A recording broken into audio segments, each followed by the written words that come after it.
Spence.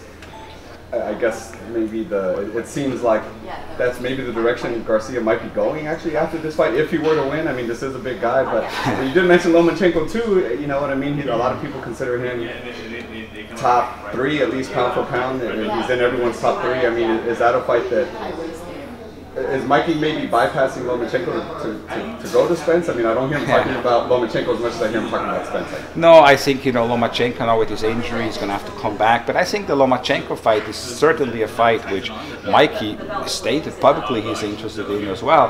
I think either one of those fights, the fact is there are huge fights out there for Mikey, and that's why I predicted a while ago that these records which were established by my good friend, the pound for pound, the pay-per-view king, Floyd Money Mayweather, that these records, which people say now they won't be broken, they will be broken. I think it's going to be a Mikey Garcia who is going to break them, because the fact is one guy alone can't do it, but he has a lot. He's in weight classes where there's a lot of big fights right there for him. So I do believe that within the next fight or two, that Mikey Garcia is going to break into the pay-per-view market, and I predict that Mikey Garcia will be the one who will be carrying the sport and will be carrying the pay-per-view platforms as well. Now, Richard, can you talk about the decision making? And after Mikey's last fight, he went and captured the IBF title at 140 after defeating Lipinets.